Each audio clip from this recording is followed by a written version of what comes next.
Got a slightly different video here today. I picked up this 6-foot by 8-foot cedar fencing for free off the old Facebook marketplace. You can see the poles are a bit rotted, but we'll figure something out. I need this to go the length of the property from here that way. I don't really want to show you my street because, you know, privacy and whatnot. But I got this pile here. You can see some of it's broken on the sides. Some of it's missing slats. The bottom's rotten on some of them. But I got that stack. Got some more over here. Got another one right here. And I got a whole stack right here by the van. You can see all the bottom is all kind of torn up. So what the plan is I'm going to take the good ones and fix anything, little thing that I need to with them. I need to swap cross pieces, fix slats, trim the rotted bottoms off of them so I can get enough that I can use it for my fence. This is cedar. The lady said it was put in 95, so it's about 27 years old, but it was free. And I mean, some of them look like that. Really not that bad. I got a power washer. I'll wash them all off after I fix them. I'll give them a coat of Thompson's water seal, and they'll work for a few years. But what I have to do to make them work with the post, because whoever replaced the fence just took a chainsaw and cut them, is I have to remove this last slat on each side and then bring this back down to the point like it used to have so it can fit with the post. But on stuff like this, that'll give me a good slat to use on a different one, because that's good all the way up and down. I just don't need it on this one here. So this might take me a few days, but let's try to get it done.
So I replaced slats, cut off all the rot on the bottom, and this is what I'm left with. pretty darn good. Pretty uniform across the top.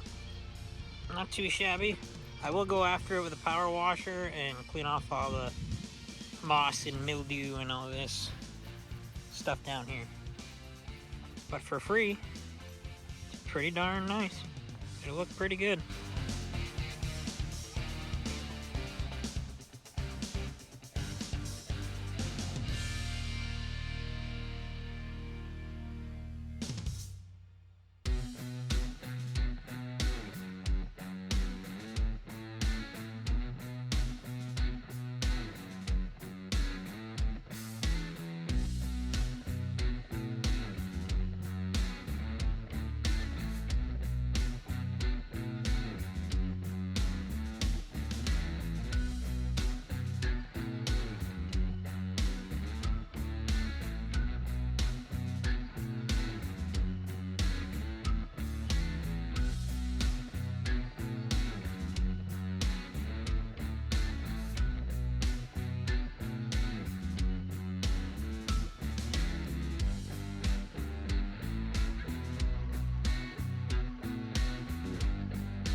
do have to hit it with some Thompson's water seal just to seal it up and hopefully keeping it from turning that gray again. But nice solid cedar.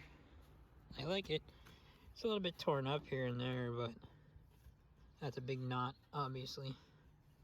But not too bad at all. And then the posts are pressure treated pine. They're already 27 years old, so they should be okay. I gotta lay some more block down in there and then build up this whole area here to be flush, because as you can see there's a little dip right in here, a little swale. But I have to figure out drainage, because this is a hill. I don't really want to show you my whole property, but this is a hill right here. So the water comes down like this anyway, but I don't really want it feeding that way, so I have to figure something out in that swale area. I don't know, I still haven't figured it out quite yet. I still gotta trim the bottom yet, but I'm gonna do that once the posts settle, because the Sawzall will just shake the crap out of those posts and make them all wiggly. But it goes pretty good. It goes all the way from the driveway to the property line. Pretty darn solid. I'm keeping that little bush there, that's a lilac. And it goes to the property line right there. Pretty darn good. $15. That's all I spent on this thing. Well, I mean, and water, because I'll have to pay the water bill. But 15 bucks in nails in 3 days, 4 days. Not too shabby.